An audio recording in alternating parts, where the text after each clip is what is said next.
26 лет на обложке Forbes. Как появилась идея? Сделайте маленький прототипчик, протестите тут.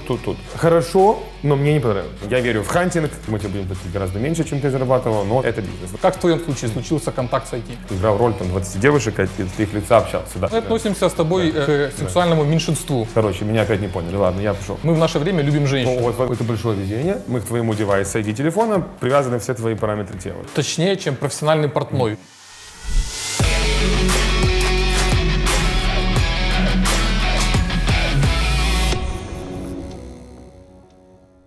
Друзья, всем привет!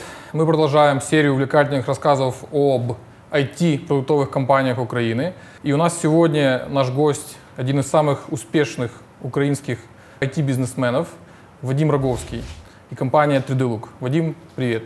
Привет, Дима. Тебя все знают среди бизнесменов, предпринимателей. У нас шоу-формат шире, да, и мы хотим вот для широкой аудитории, то есть тебя до интервью не берут автографы каждый день на улице? Нет. А вот сейчас будут. Давай скажем, вот почему Вадим, да, у нас сегодня. Первый факт, который хочу, чтобы ты прокомментировал. В 26 лет на обложке Forbes.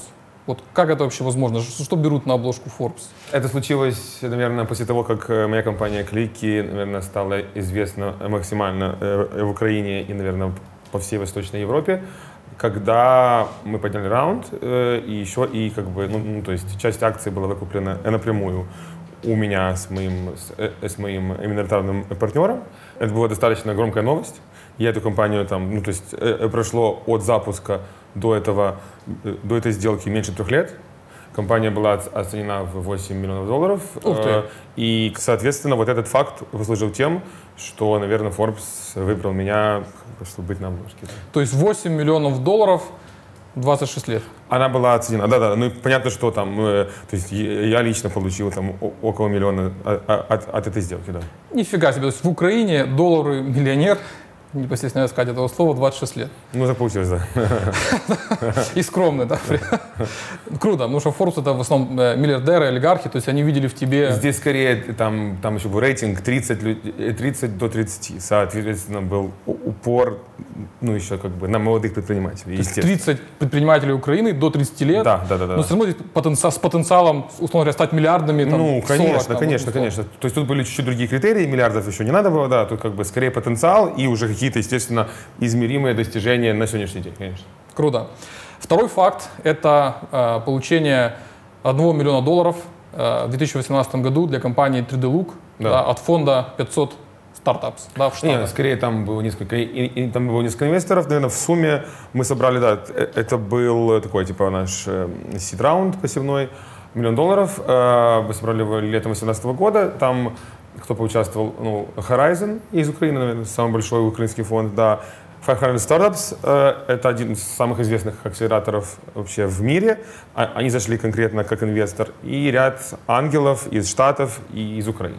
Круто, потому что, мне кажется, для 95% украинцев просто получить $1 миллион это уже как бы конец бизнес-истории. Да, да уже, да, типа концы в воду. Но ты продолжаешь, не останавливаешься.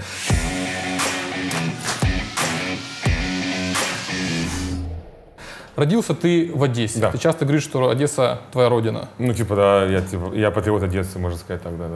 Учился тоже в школе в Одессе, да. Учился в университете в Одессе. Да. Какие предметы любимые в школе? Я потом объясню, почему спрашиваю. Вот. Наверное, так будет нетипичный ответ для того, чем я занимаюсь, но, наверное, физкультура, как бы, это очень так... я всегда любил всегда любил соревноваться. Наверное, это та черта, которая, наверное, важна и меня до сих пор определяет. Английский всегда получался, потому что я учился с 4 лет, и это потом мне очень помогло. За это спасибо родителям, что они как бы изначально все настроили. И у меня все получалось точными науками, то есть там алгебра, геометрия. При этом в университет ты тоже поступил не на IT, там было что-то связано с менеджментом. Да, менеджмент организации, достаточно широкая специальность в университете Мечникова, считается в Одессе, наверное, один из самых лучших как бы вузов. Для тех, то есть она готовит, в принципе, управленцев в очень широком плане. И это было хорошо, потому что я учился там, по сути, только первый год. То есть, хотя поступил на бюджет. Но дальше я уже занимался своими проектами и, по сути, там появлялся крайне редко. Но за счет того, что это была, в принципе, наверное, такая широкая специальность, и я хорошо себя показывал по ряду предметов, меня любили преподы, поэтому я мог уже дальше не учиться. Как бы особо, хотя все дипломы получил, но все было нормально.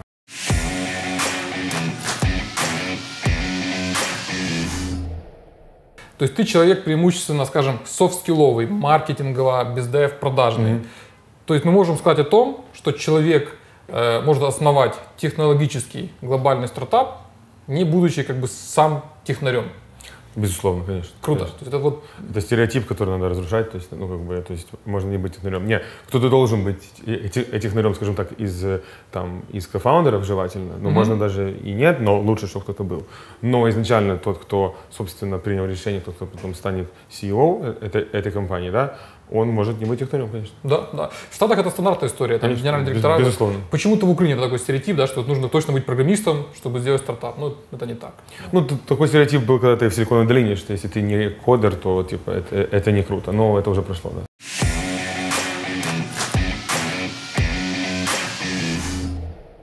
Мы сейчас поговорим детально о том, что делает 3D-Look, да, какую боль в мире он закрывает. Но это индустрия одежды, моды. Да? Как появилась идея? То есть каким образом ты к моде, к одежде?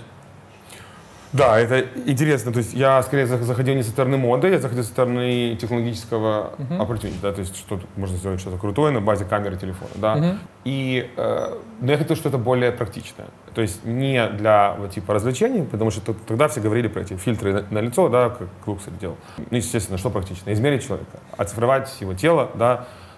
И тогда как раз получилось, что мой товарищ Саша Арапов, он работал в travel индустрии, и мы начали просто с ним общаться, что может сделать, как бы он поддержал идею. Моя супруга тоже, в принципе, подсказала ряд прикольных, то есть она мой такой партнер по брейнстормингу, то есть это первый человек, с кем я могу обсудить идеи, это тоже важно. И мы вот это вот долго, где-то месяца 3, вот это все с ним как-то обсуждали, смотрели рынок.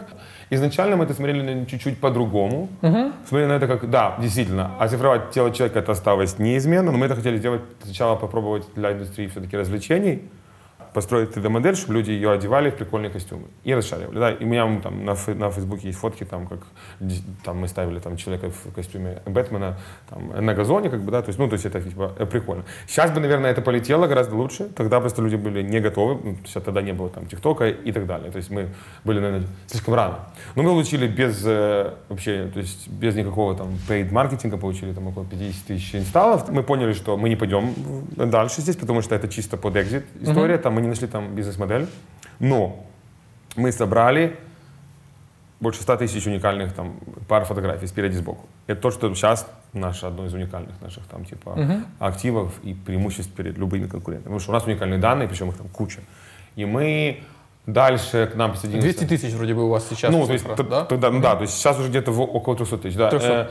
Потом присоединился Иван Макеев, наш CTO, он в Лондоне, он в Intel Labs работал, там до этого он еще какие-то решал очень сложные задачи с помощью машин-лернинга, то есть он один из там очень крутых ресерчеров по нейронным сетям. И, соответственно, мы потом пошли в Health and Fitness, то есть мы протестили несколько индустрий, так чисто сделали, так вот по lean стартапу.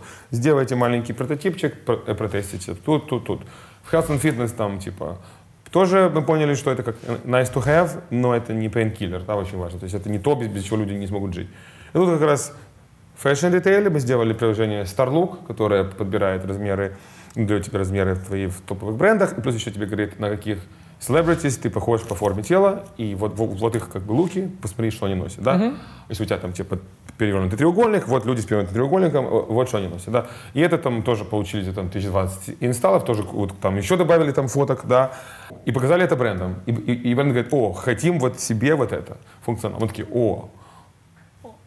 И они такие, очень хотим. Да, вот реально, завтра хотим. Вот, типа, и, да. С кем общались с самых первых брендов? Ну, типа вот у нас там, когда вышли первые пресс-меншнс типа на VentureBeat, к нам много кто пришел, там, кто только можно себе представить. До этого мы точечно сами выходили, ну там понятно, что один из ранних это H&M, Nike. То такие именно круто, самые Nike, инновационные, наверное, компании. Да, потом с H&M мы сделали пилот платный, но потом просто там из-за сначала очень много было перестановок в H&M, а потом коронавирус, это отложилось, я надеюсь, мы с ними сейчас пойдем дальше. Друзья, нравится видео?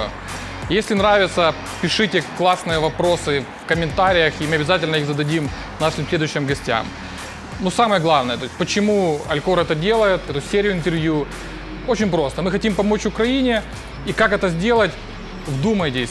Uber 80 миллиардов долларов капитализации всего за 8 лет существования компании. Ну, условно говоря, торгуя хот-догами, вы столько не заработаете. И мы хотим, чтобы таких историй успешных стартов технологических глобальных компаний из Украины было больше.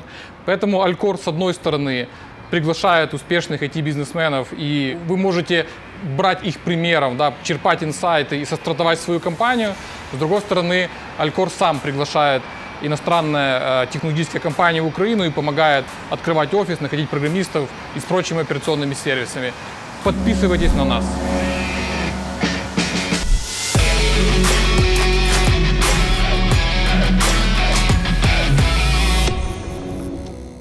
Наверное, будет вопрос потом, там, типа, кто вдохновлял. Да. Вот, например, вот Виктор Шабуров, который там в Luxury продал Snapchat, то есть это мой хороший друг. И, соответственно, вот он один из тех, ну, кто действительно там регулярно мне дает там хорошие советы. Я тогда как раз эта сделка с Luxury случилась, потом началась сделка, когда Facebook купил Маскарад. Я тоже знаю ребят оттуда.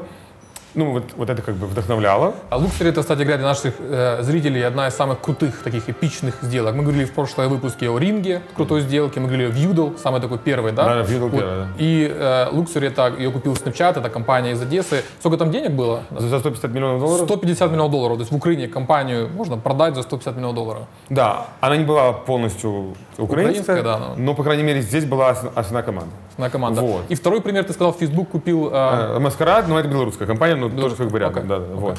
Там сумма до сих пор неизвестна, но понятно, что гораздо меньше, чем с Luxury.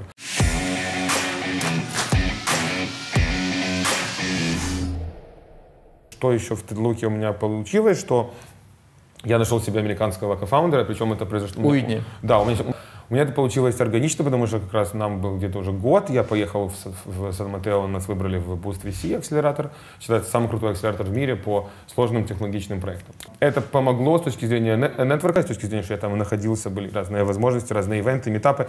И Уитни так про нас где-то прочитал, по-моему, на том же VentureBeat. Да, мы рано, я не поскупился, заплатил пиар-агентству, чтобы мы зашли на VentureBeat. Многие бы, наверное, зажались, я решил, что типа надо. И эта статья на VentureBeat привела Уитни. Уитни пришла как адвайзер, просто типа нет, она вообще как клиент. У нее был свой консалтинг, она искала технологии для брендов, с которыми она работает. Да, я бы мог с ней просто пообщаться. Ну типа, ну вот у нас это так работает, все очень сырое, вот смотри, вот как бы когда-то будет хорошо, давай до свидания. Каким-то образом начали с ней созваниваться чаще, мы с ней встретились. Я позвал ее адвайзером, потом я давал ей больше акций, и типа через полгода она говорит, слушай, типа я на TEDLOOK трачу столько времени, как бы что я должна уже что-то типа решать. Органичная история, действительно. Я классно. говорю, пожалуйста, давай-то все-таки ты уходи оттуда, заканчивай свой консалтинг, мы тебе будем платить гораздо меньше, чем ты зарабатывал, но зато ты же понимаешь, там дальше там, все будет хорошо. Она такая, ну ок. И это большое везение, и с наличием Уитни нам гораздо проще стало поднимать вообще деньги. Уитни прямо горит этим проектом, она вот реально относится к нему как реально кофаундер. То есть она готова лететь в Украину когда угодно, она готова, в принципе, там, вставать в 5 утра по Калифорнии, чтобы принимать типа, звонки с нами. Это вот такой уровень. И я там сдружился с ее семьей, она привела своих родителей, свою сестру, которые в нас инвестировали в нашем раунде. То есть там прям вот так. Класс. То, что ты рассказываешь, тут кроме того, что Уитни, очевидно, супер полезная, потому что она лет 30 уже работала в этой фэшн-моде индустрии, то есть она явно тот эксперт, еще и американка, да, то есть тот эксперт, кто нужен, но тут другая часть. Вы просто, ну как бы, вам комфортно работать вместе, вот что очень важно. Да. Мы как люди, как-то получилось так, что она общается и вообще, ну ее как бы стиль поведения такой не очень терпимый, она чуть-чуть такая не совсем демократ, она по майндсету полностью подошла. Это чуть-чуть другая тема, но она чуть связана, о наболевшем.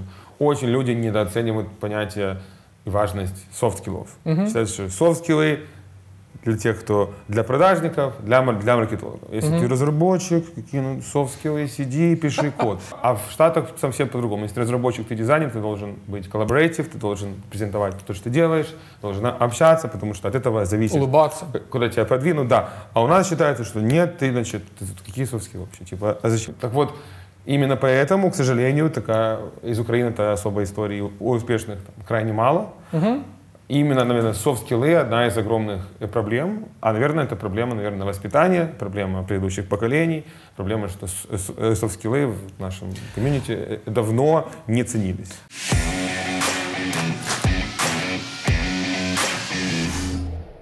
Смотри, у меня такой вопрос связан с кластерами. Да? У нас по всей Украине много кластеров, там уже больше 20. В Николаеве есть кластер, в Одессе кластер, он скорее, я бы сказал, мертв, чем жив. Да, ну его нет, можно сказать. Да. А почему? То есть здесь как-то вы предприниматели, бизнесмены не могут договориться? Или что ты думаешь, или не нужен просто здесь? Ну, я был тоже как участником, когда он создавался, но просто у всех свои интересы. Ну, одна из главных проблем какая, что все ищут краткосрочную выгоду, а кластерам надо думать там, ну, на 5 лет вперед, да.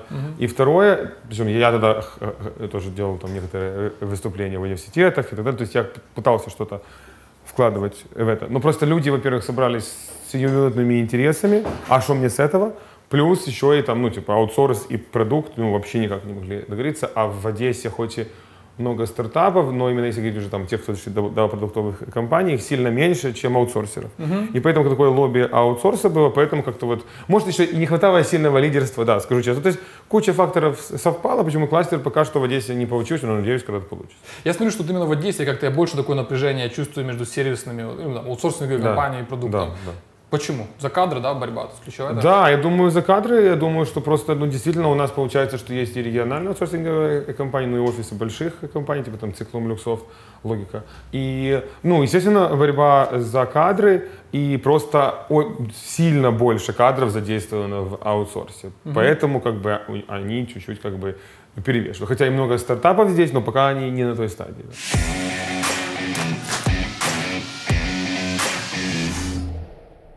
Как войти в IT, да? То есть ты любил физкультуру, ты учился на менеджменте, но я выбрал, видишь, первое, первое мы сказали. Естественно, я знал, что физкультура будет дальше продолжать. Да, вот как в твоем случае случился контакт с IT?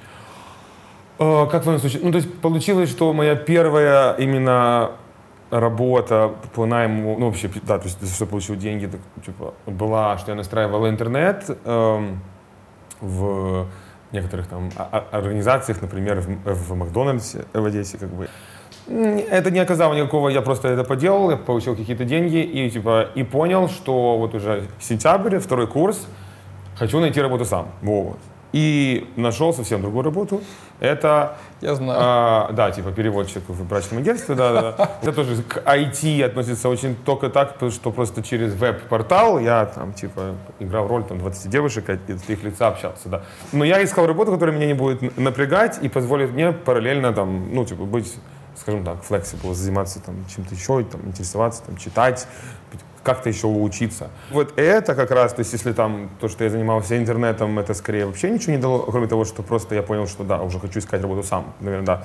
Второе, что послужило, когда я нашел работу сам, ну, я понял, что вот эти иностранцы, они приезжают, я с ними общаюсь там и так далее, ну, там, типа, перевожу и на личных встречах, потом с ними просто начинаю общаться, понимаю, что там есть проблема, там у них плохо с русским языком, и как бы они не могут его нигде быстро выучить, хотя бы какие-то базовые вещи, и их многие обманывают прямо на каждом шагу. Я подумал, что это как бы и неправильно, что надо бы какие-то сделать, типа, экспресс-курсы, типа, русского языка, вот. И я для этого сделал сайт, причем, ну, сам сделал сайт, ну, на каком-то конструкторе, как-то разобрался, ну, понятно, что этот сайт был очень примитивный, но он выполнял свою функцию. Сам изучил это, там, типа, партизанский маркетинг на форумах, там, TripAdvisor, начал привлекать клиентов, делать лид-генерацию. Тогда, типа, это был, там, а-ля 2009 год, 8 год, не было, в принципе, никаких, вот, если сейчас, там, написать лидогенерация или, там, SMM, то, там, сотни видео, семинаров и так далее. Тогда этого вообще ничего не было. А я тогда уже ушел с агентства, мне начали приезжать люди, и конкретно я подключал студентов там, старших курсов факультетов там, филологии, как преподаватели, и там снял помещение, ну и как бы действительно оно начало уже как-то крутиться. Потом я добавил на сайт уже расширенный список услуг, в частности, еще решил протестить. Это мне отец посоветовал, решил, ну почему нет? Добавлю типа еще там бизнес-переводы и маркетинговые исследования. Потом. И обратилась одна консалтинговая компания большая, King's Church, и захотела исследование для открытия нового бизнес-центра типа в Одессе, нового торгового центра. И я, соответственно, это исследование просто перепродал. Я был как проект-менеджер. Я помню, что пошел на встречу с ними в своем костюме со школьного выпускного. Класс. Думал, что так круто. Потом, когда посмотрел на фотки, понял, что не очень. Но, тем не менее, они мне заплатили там, типа, а-ля 4000 евро, из которых 3,5 это мои были чистая прибыль. Вот. И я понял, что, это работает. Да, что-то в этом есть. Потом они еще заказывали там бизнес-переводы и так далее. Потом много чего пробовал в следующие годы. Дальше было типа, я понял, если я сделал сайт, значит надо, и как бы, то почему бы не делать, в принципе, сайты там компаниям одесским, почему нет, это же так просто. И была небольшая команда знакомых из политеха, которым я как бы передавал эти заказы на сдельной основе. Мы так сделали ряд сайтов. Но опять же я понял, что это как-то вот мне быстро становилось скучно, потому что я понял, что хорошо, сделали мы несколько сайтов. Тут как раз огромный труд, маленькая маржинальность, маленькая прибыль в абсолютной величине, я понял, неинтересно. Пошел дальше. Дальше это была уже разработка приложений для социальных сетей. Тогда как раз ВКонтакте открыл там платформу для приложений. Тогда был «Счастливый фермер», все в него играли там, и так далее. Было очень громко. И тогда, получается, вот та же команда, которая делала сайты, мы сделали там 2 своих приложения, в принципе. Там одно типа гороскопы давало, совместимости, другое там можно было историю писать с друзьями. Они окупились, но особо эти приложения там потом что-то приносили достаточно мало. И тогда вот я привлек своего первого инвестора в эту компанию. То есть по факту на большой такой проект, который мы назвали, ВКонтакте, мы назвали его «В отношениях», типа там сделать там себе виртуальную девушку и с ней там всячески там как бы дружить, покупайте там одежду там и тогда. И тогда вот... Девушка виртуальная, одежда реальная. Нет, на самом деле, что реально, это деньги, которые надо было платить за... И были клиенты, которые там платили там десятки долларов в день за наборы там трусиков для этой девушки. Все потому, что у нас была классная художница, которая отрисовала там очень круто. Я просто тогда не знал, что потом через 10 лет вернусь к тому, что вернусь к одежде в 3D. Тогда типа инвестор вложил там 20 тысяч долларов в этот проект, и тогда я сделал такую ошибку, что все деньги ушли в разработку. А когда надо было продвигать, я говорю, надо еще. А он говорит, типа, а как это? Оно же такое крутое, оно должно само продвигаться. Я понял, что инвесторы из офлайна, которые не понимают суть, как бы это не вариант. Это был друг отца, если да. Да? Мы до сих пор с ним в отличных отношениях, но как бы он до сих пор меня как бы, подкалывает про этот проект. Вот. Но тогда как раз был первые даже переговоры про, в кавычках, про экзит, потому что нас позвали в какую-то программу на ивент в Москве, приглашению Муз-ТВ. А Муз-ТВ искал вот такие проекты, которые можно купить и развивать под своим брендом для молодой аудитории. Я там для Муз-ТВ сделал там финансовую модель и так далее. Но, наверное, на этапе, когда я написал, что хочу себе и своей управляющей команде там зарплату в 10 тысяч долларов каждому, наверное, на том этапе эта модель не очень зашла. Но я думаю, скорее всего, это была одна из причин. Вот, я подумал, но тогда уже я понял, что-то, то есть это могут еще и купить, типа, то есть для себя это круто вообще. И потом уже следующий этап, это было уже SMM.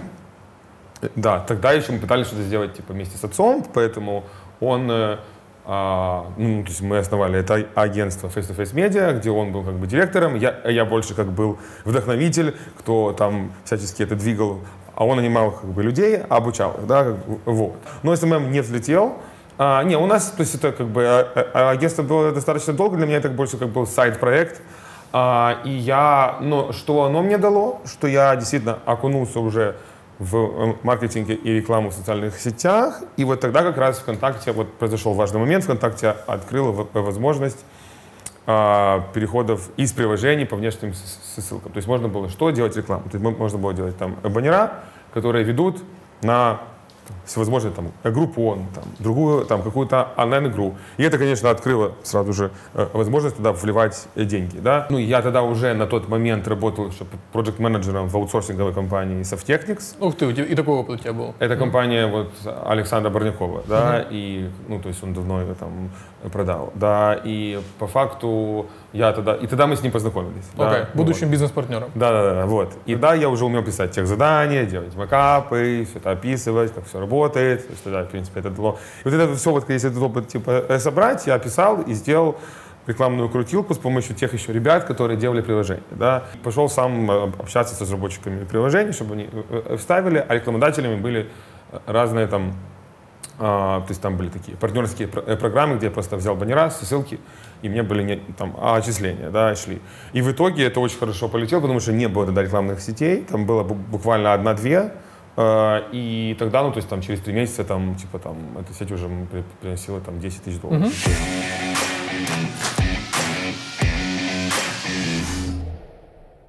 Я у всех ребят спрашиваю по поводу войти в IT, и действительно очень разные вещи, очень разные предметы, которые любили, очень разные увлечения. Но единственная универсальная штука для всех, кто бы мог подумать, это английский. То есть, возвращаясь к истории переводчикам, у всех был хороший английский. Откуда у тебя хороший английский? Как так получилось, что ты его хорошо знал аж до переводчика уровня? Ну, вот здесь как бы действительно, что я с 4 лет учил. То есть, то спасибо родителям, что они меня туда действительно отправили. Плюс я был в английской школе на Мальте после 9 класса. За несколько месяцев, там, летом, да, или это? Где-то месяц был, да, летом. Ну, это просто так.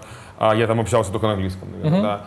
И просто, ну, потом с преподавателем занимался до конца 11 класса и сдал кембриджские экзамены, First Certificate of English, потом Certificate of Advanced English, выиграл городскую олимпиаду по английскому. То есть как бы, мне просто нравилось. К языкам была склонность, но английский действительно, я считаю, это просто пропуск, это такой ключ, без которого дверь просто закрыта. Это must have.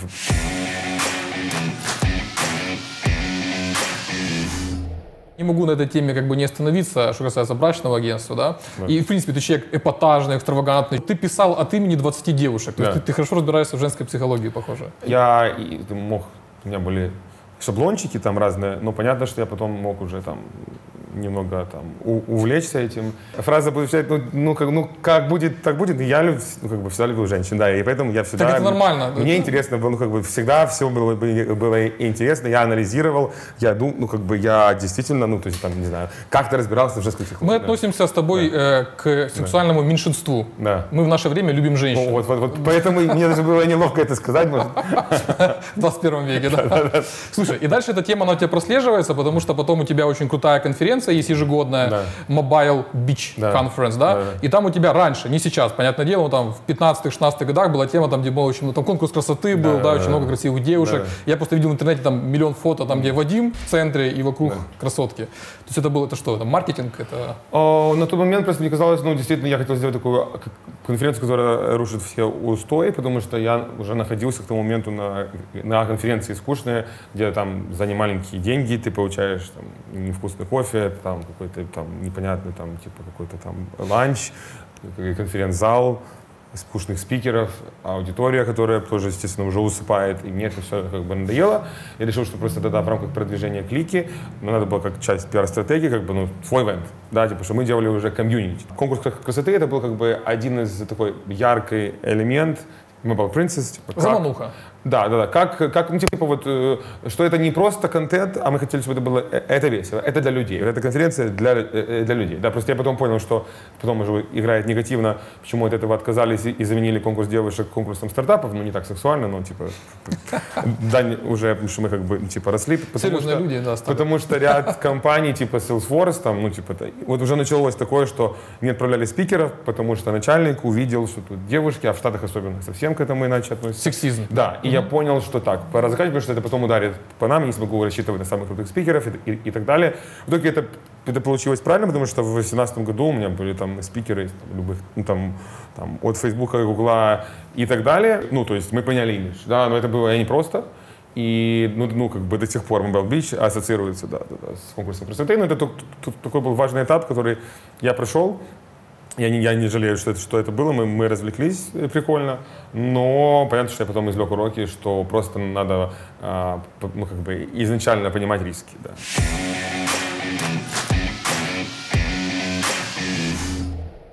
Возвращаясь к Туделуку, да. То есть вы попали прямо в боль, потому что, например, взять только одни Штаты, я читал, 30-50% одежды, которая покупается на интернет-магазины, она не подходит, то есть ее или выбрасывают, кстати, это еще одна часть проблемы, либо возвращают.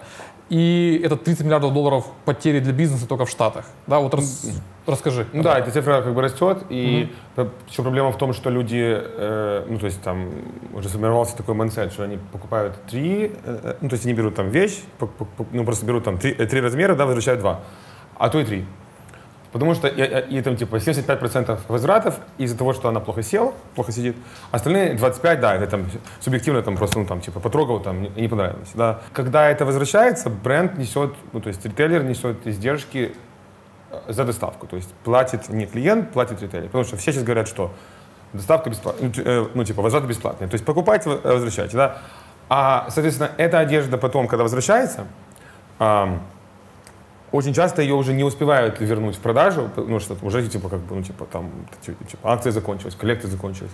Потом эта одежда идет в дискаунтеры всякие там, типа там, ну магазины там с очень дешевой одеждой, там все по 10, да. А если там она не продается, она закапывается в землю или там типа продается в страны третьего мира, которые ее закапывают в землю.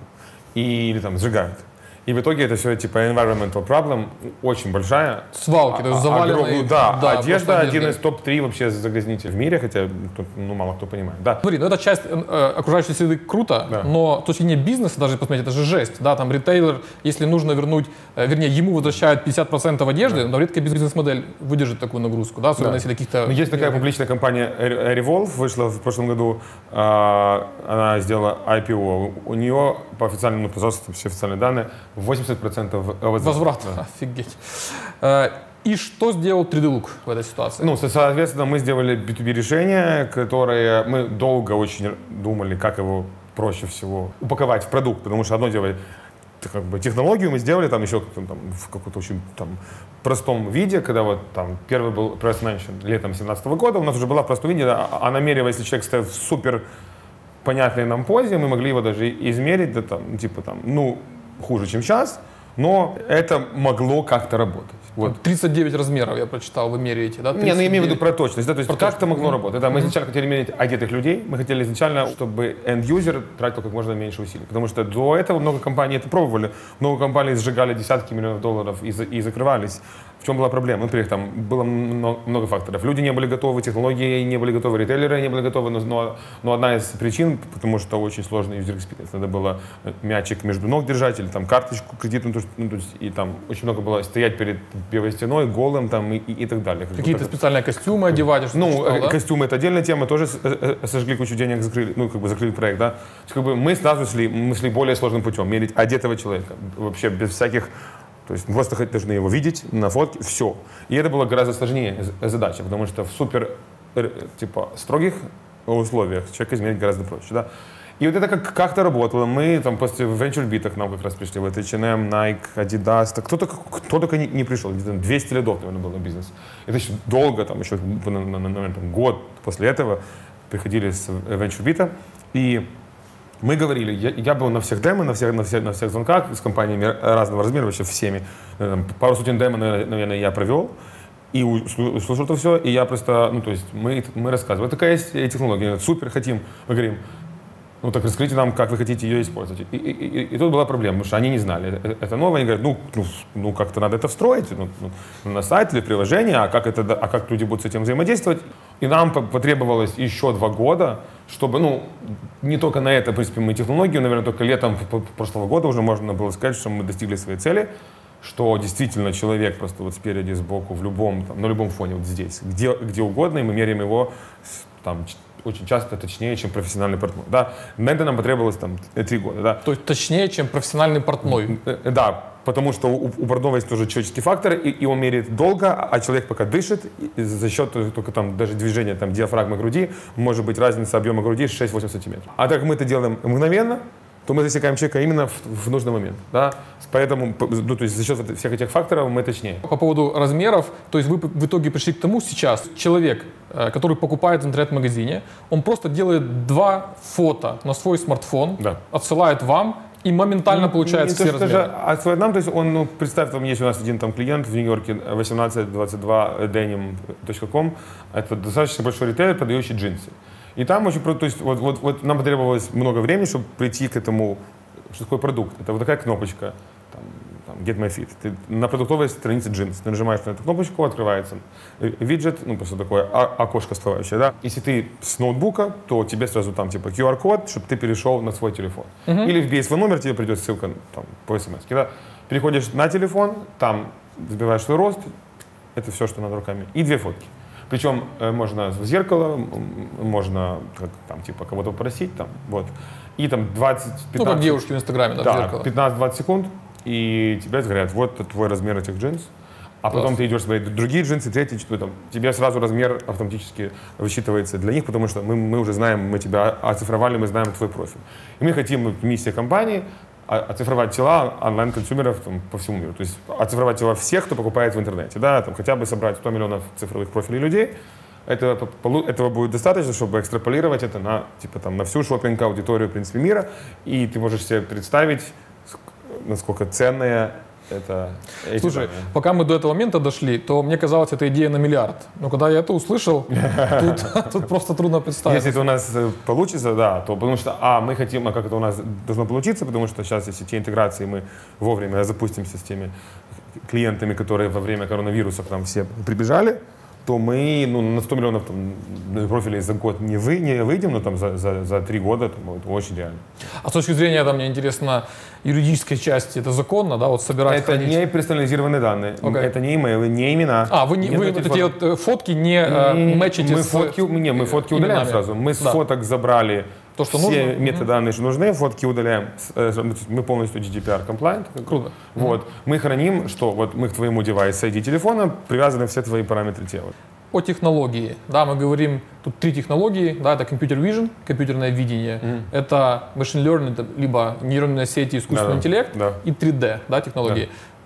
Простыми словами, да, компьютерное видение и искусственный интеллект что делают вот для широкой аудитории? Да.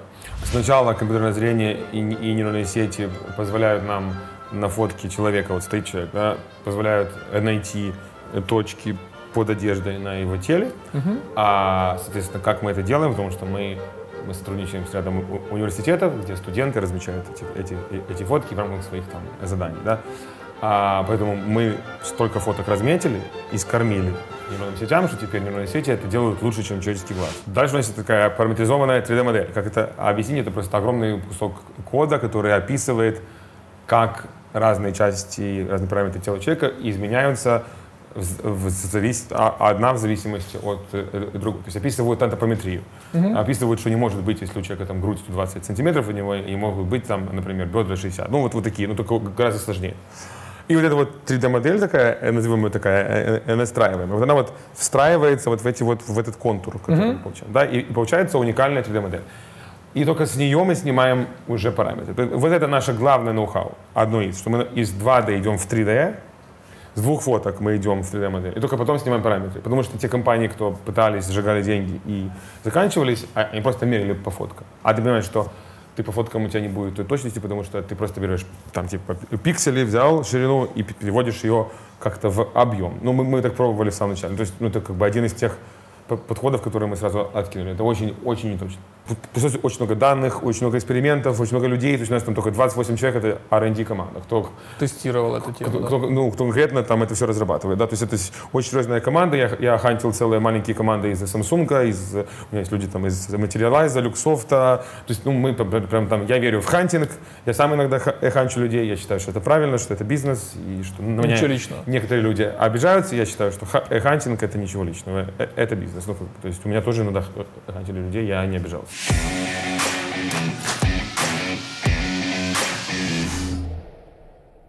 У нас в Украине много говорится, и за границей еще больше о корпоративной культуре, но на самом деле единицы компаний задумываются, что, то есть, что корпоративная культура это не просто там, повесить на стену какие-то там умных несколько слов, что мы там, будь проактивным и так далее.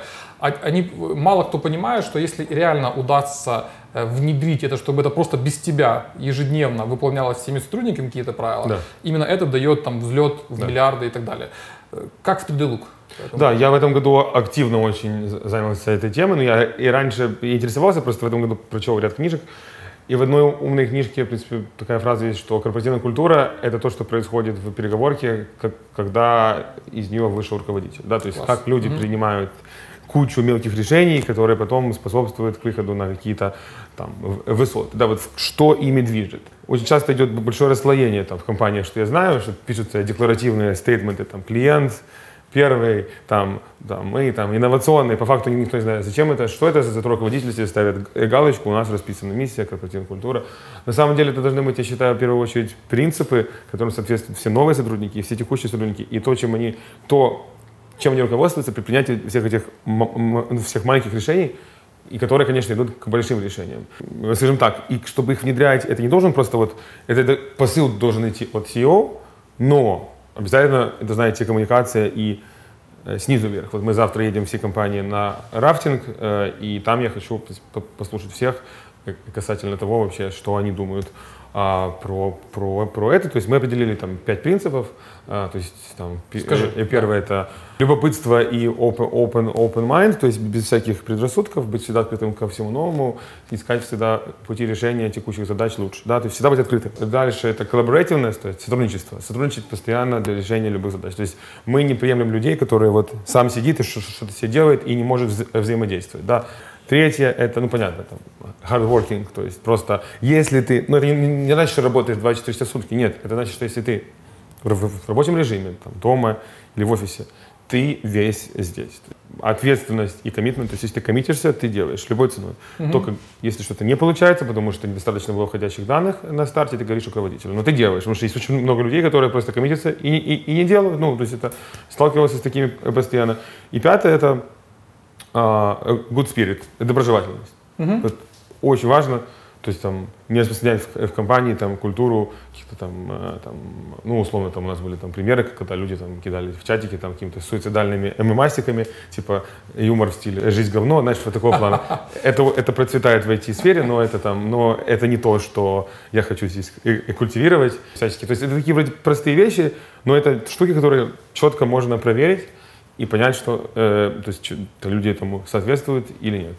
100%. Действительно, вопрос хайринга мы так органично перешли. Ты раньше говорил в период активного, когда клики, ты говоришь, я периодически нанимал, не знаю, просто за красивое лицо, не знаю, просто, другими словами, ориентируясь просто на хард и не софт.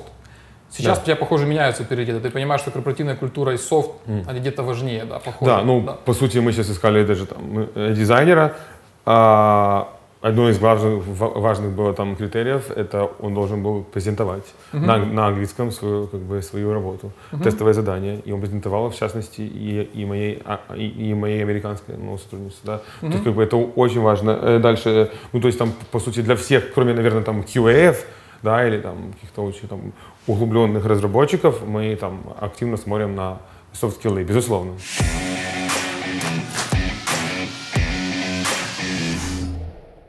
Ты несколько раз упоминал отца. Опиши, я читал, что он работал в телекоме, Укртелеком, МТС, вроде бы, да? Да. На каких должностях, если не секрет? Он был директор по маркетингу в Южном управлении, по Одесской области. Ух ты, по МТС, по Укртелекому он там был уже такой чисто средний уровень менеджмента. И к тому моменту, когда он уже немного выгорел, да, я начал двигать идеи свои, как раз к тому моменту, когда как раз я был уже в университете. И получилось тогда, как-то уже мы начали с ним после Укртелекома, в течение года мы начали с ним делать уже приложение и SMM, и SMM-агентство. И с тех пор уже мы вместе все делали. И он пошел потом в IQ развивать коворкинговое пространство в Одессе, IQ Space. А потом он вернулся в Политех, это его страсть. И ведет несколько стартапов как ментор-консультант, и плюс развивает свою школу, стартап-школу. То есть он больше он не предприниматель, он преподаватель. Мы с ним поэтому друг друга дополняем. Смотри, очень круто, что у вас такая наследственная линия, то есть маркетинг отец, и ты очень любишь бездев. Да, он изначально, в принципе, хотя образование техническое, он кандидат наук по техническим наукам, но он конкретно, наверное, больше всего занимался маркетингом. Да, поэтому так получилось, да. И тебе это просто от души нравится, потому что видно, что ты этим живешь. Да.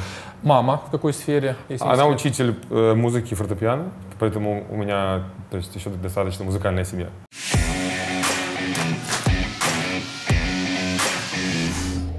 Чтобы стартовать бизнес, идей мало. Да? Часто людям приходят миллионы идей самых разных. Нужно что-то еще. Да. Например, сколько нужно денег, чтобы стартовать идею? Я считаю, что если мы говорим про высокотехнологичную какую-то штуку, которая требует какой-то... У меня был сложный кейс, потому что тут нельзя просто слепить на коленке MVP, например, представим какой-то SaaS-сервис по бухгалтерии. Тут можно сделать какое-то что-то примитивное за $10 000. Здесь надо было, ну, типа, делать эксперименты, и неизвестно, получится ли они. Вот просто нужны были деньги на эксперименты. И тут, естественно... Да, сейчас мы так, извини, что перебью, сейчас мы так легко обсуждаем, вот такая крутая технология, вот такое будущее, да. А теперь вернемся в эту ситуацию, когда вы к этому не дошли, да, и просто сжигали деньги. Никто это не сделал, ни у кого это не работало. Мы делали то, что никто не делал, да, и мне просто это настолько было интересно, что я решил, ну, как бы... Ты вот тратил свои деньги, короче. Да, почему нет? Как бы, то есть мне это стало где-то там, 150 тысяч долларов, вот это все вот это вот. То есть я фондировал компанию где-то первый год. Мы наняли, да, была команда человек 12 где-то, в основном техническая. И вот только когда я понял, вот мы дошли до фэшн-ритейла, поняли, вот здесь мы будем делать компанию, до этого же надо было платить зарплату и так далее. Да. Вот здесь мы делаем компанию, вот тут уже Уитни соединилась и так далее, и я понял, так, все, вот уже мы начинаем туда привлекать деньги, потому что у меня была история. Да. До этого момента ты сжег 150 потому что, да, потому что на эксперименты, ну, я думал сначала начать с 50, но потом как-то оно засосало, да. Но как бы на эксперименты просто привлекать деньги глупо, потому что за потраченное время никто не даст деньги на эксперименты, да.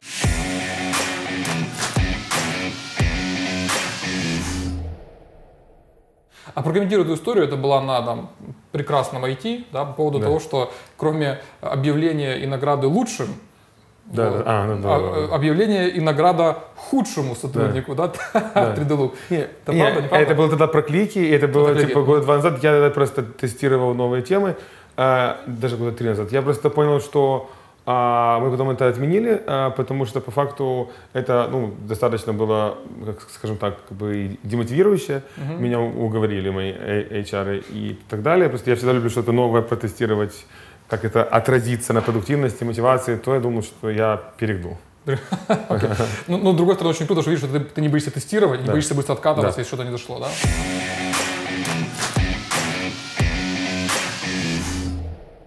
У вас есть конкуренты. Одного конкурента купил Amazon, да, за 70 миллионов долларов. Да, Labs. по сути, Body Labs. Только единственный, ну, я могу сказать, что эта компания не 100%, ну, она далеко не 100% конкурент, потому что они только анонсировали, что они меряют по фоткам, их сразу купили. До этого их все знали, потому что они там строят 3D-модели по просто 3 введенным параметрам, да, условно.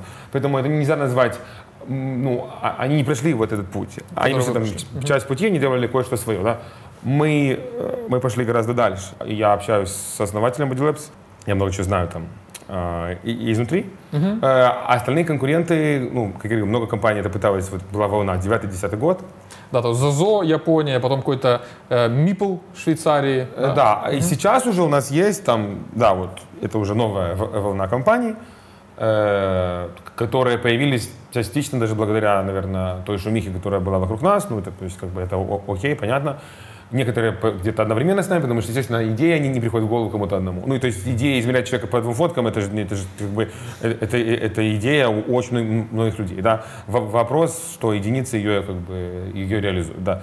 Поэтому сейчас это есть, наверное, компании 5, у которых хотя бы есть, как бы, технология, еще, наверное, компании 10, которые, типа, заявляют, что у них там есть, но на самом деле ее, как бы, нет.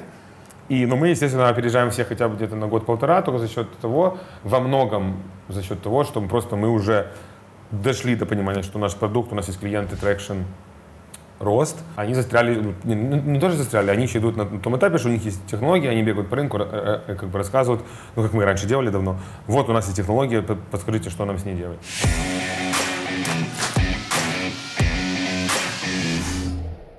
Расскажи, пожалуйста, самое тоже, ну, я, правда, тут что не возьми, все ярко, да, но когда тебе из рук лично Бернард Арно, самый богатый человек мира с недавнего времени. Он стал уже первым? Да, первым. Я читал новость буквально там несколько месяцев назад. Круто. Вручал тебе награду.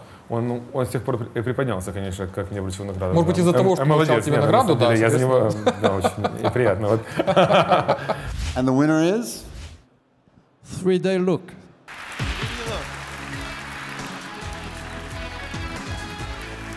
Congratulations. Do you want to say a few words?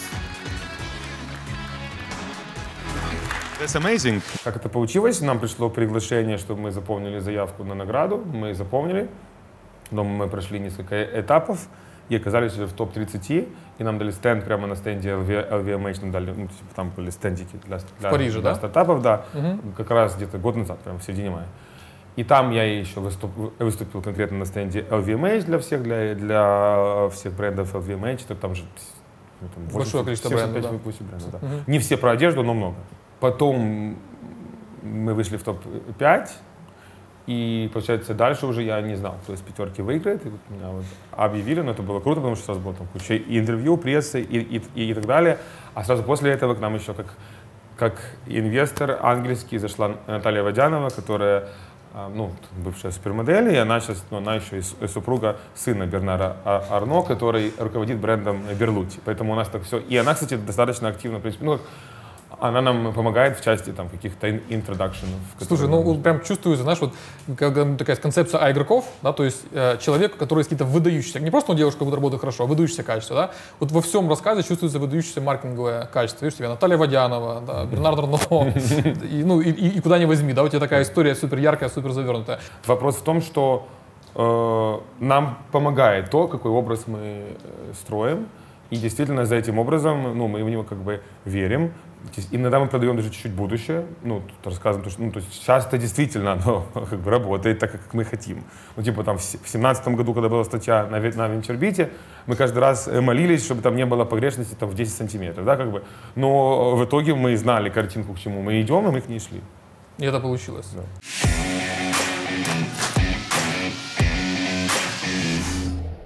Поговорим о 3D-луке на сегодняшний день, да? Он кэш-позитив?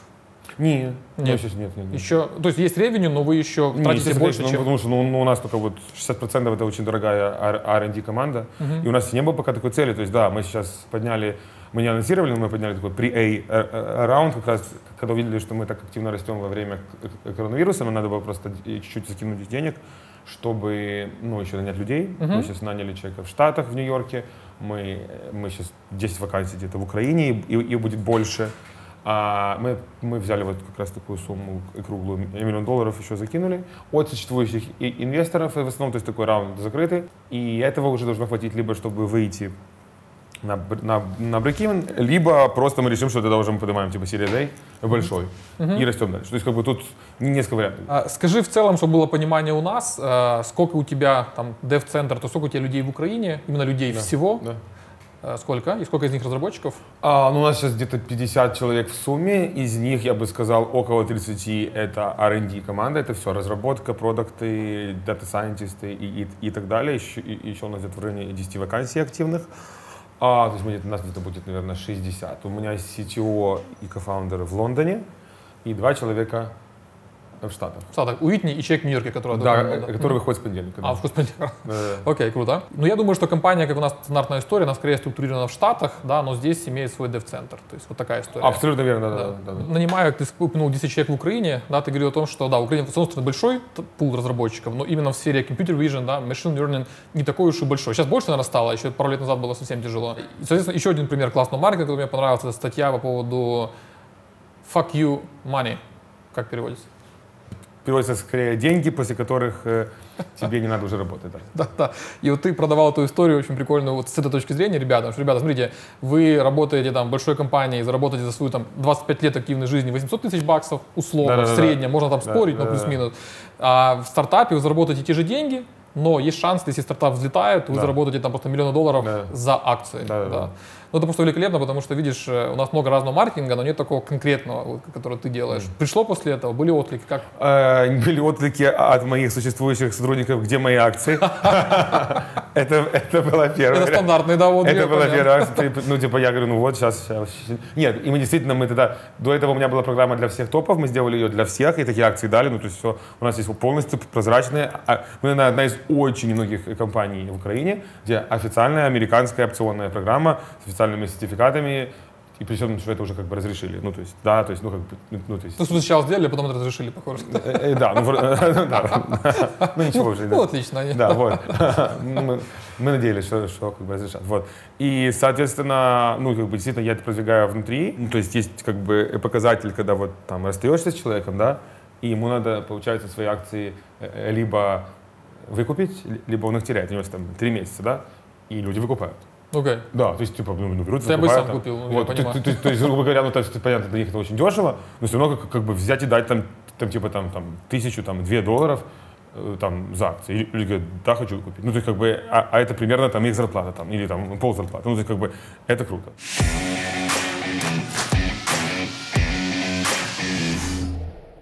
Смотри, а мне еще вот такая важная часть, чисто мой опыт, да, то есть круто, когда размеры понятны, понятно, что вероятность ошибки, да, с одеждой, она там уменьшается существенно, Да. потому что в этом проблема. Но это одна часть вопроса. Вторая часть вопроса, я бы назвал это стилистика, кроме физики, да, когда размер-то подходит, но вот роль стилиста это показать, подобрать такую одежду, которая там скрывает недостатки, усиляет какие-то преимущества, да, человека и все остальное. Я так понимаю, что у вас это тоже каким-то образом реализовано. Я такую фразу видел: виртуальная примерочная, да, то есть как бы вот эта 3D-модель, и на нее можно сразу одеть одежду, да, и человек может перед покупкой увидеть, ну, не только по размеру, что она подходит, а как он выглядит в ней. Ну, эта тема всех возбуждает, потому что ее уже ждут 20 лет, но сейчас мы к этому все близимся и близимся, и близимся. Мы с H&M делали такой проект, что можно было одеть себя в одежду H&M в приложении. Почему пока проект, ну, его нету в публичном доступе? Потому что у H&M показалось, что нету одежды в 3D. Okay. То есть тут у нас-то все готово. У нас, пожалуйста, аватар даже может там двигаться, ходить. Да? То есть вопрос в чем? Нужна одежда в 3D, которую мы за это не отвечаем. А индустрия медленно к этому шла. Но спасибо коронавирусу, там, диджитал-трансформация. Сейчас все резко задумались, когда акции просели, магазины закрылись, резко на повестке дня вопрос, как нам вообще меняться.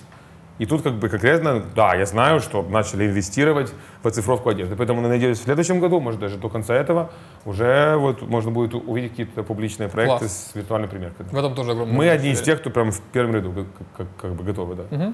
Смотри, основные бренды-клиенты, это все-таки Штаты, и это все-таки Европа в том числе, потому что бренды и мода это Италия, Франция. Ну, да? не, тут мы не по брендам моды, мы сейчас вообще, интересно, у нас во время коронавируса основная категория клиентов, за счет которой мы прям начали расти. То есть нам как раз это все на пользу очень сильно.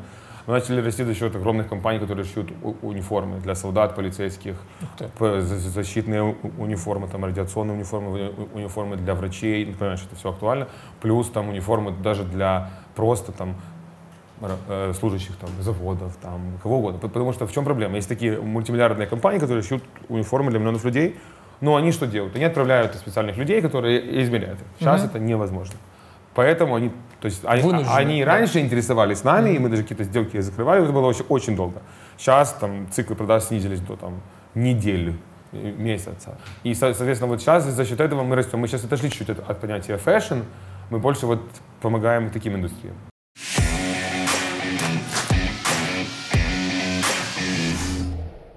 Кризис для 3D-лук в руку, да, то есть максимально прет. С точки зрения карантина, тем не менее, то есть как вы адаптируетесь, видишь какие-то риски в этом, вот то, что, как люди сейчас на работу приходят в каком количестве? Ну, понятно, что мир меняется, мы меняемся в том плане, что мы, если раньше я считал работу в офисе обязательно, хотя мы всем давали, мы были достаточно гибкие изначально, мы давали 5 дней работы, можно по желанию и из дому в каждый месяц. Сейчас мы решили это расширить. Мы сейчас это обдумываем, но пока что мы склоняемся к тому, что расширить до 10, то есть практически половину. И некоторые сотрудники, их не так много, но они выразили желание вообще работать из дома, потому что за это время люди успели себе настроить свой быт, себе купить рабочие столы и так далее. И в итоге им комфортно. Я считаю, это главное, чтобы им было комфортно. Да, я не хочу их заставлять. Плюс это открывает возможности для рекрутинга, потому что можно уже, в принципе, смотреть людей в других городах, и даже если их сюда не обязательно перевозить. Поэтому мы просто все будем внедрять чуть-чуть, новые правила, да, более гибкие, но в целом каких-то трудностей с этим, и продуктивность никак не просела во время карантина.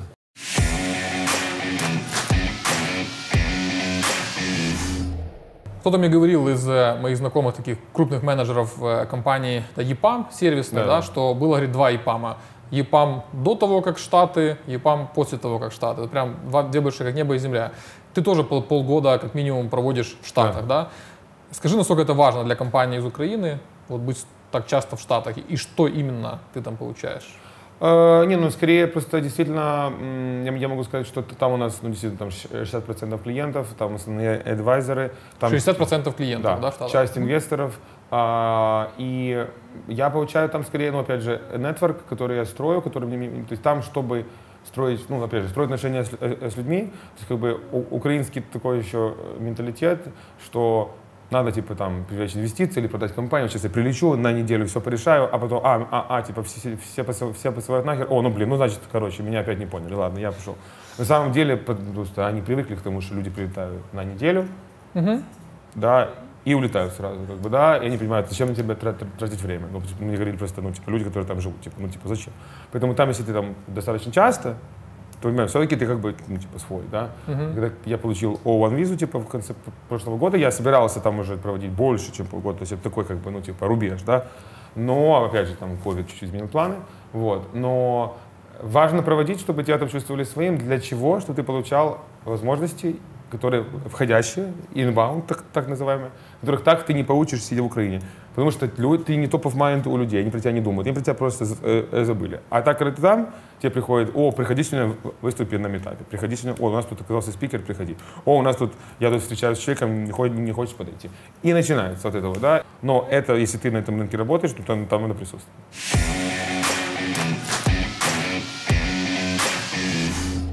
Активный спорт или медитация? Активный спорт. Чем занимаешься? Бокс и теннис через день. Через день. И, получается, занимаешься каждый день? Да, вот это. Okay. Самоуверенность или сомнение? Ну, самоуверенность. Ну, в том, чем я занимаюсь, невозможно без этого. В бизнесе там, терпеть или атаковать? Ну, атаковать. Вино или виски? Вино все-таки, да. Ты бы в первую очередь, когда у тебя есть условно свободное время, встретился бы с другом давним или с потенциальным бизнес-партнером? Ух, какой вопрос. Наверное, не, ну на самом деле все-таки, когда есть время, то, наверное, с другом, потому что обычно бизнес-партнеры это тогда, когда я отношусь к этому все-таки как к работе. А если уже освободилось время, то с другом. Okay. Короче, выкрутился. Да. Для тебя лидер одним словом. Мотиватор. Мотиватор. Сколько тебе нужно денег для fuck you money? Не, ну считается, я считаю, что для fuck you money вот совсем, но если там у человека там, 100 миллионов долларов лежит на счету, то он может вообще делать все, что он хочет. И, в принципе, как бы, ну, там все, что он хочет, ну, понятно, он может купить яхту за эти деньги, но я говорю про все-таки какую-то адекватность. Okay. И отдавать giving back to society, то есть этих денег еще и хватит, чтобы делать разные хорошие вещи. Okay. Дудь о Долине, хорошо или плохо? Я бы сказал, хорошо, но мне не понравилось. Хороший ответ. Говорят, что у нас, вне зависимости от многих людей, которых мы встречаем, но есть один учитель за всю жизнь, который дал больше всего. Вот кого бы ты человека назвал самый главный, который дал больше тебе всего? Мой отец все-таки. Okay. Да. Okay. Успех в бизнесе или семья на данный момент? Ну, я надеюсь, жена не смотрит, успех в бизнесе на сегодняшний день все-таки. Да. А тебе это больше утро или вечер? Это утро.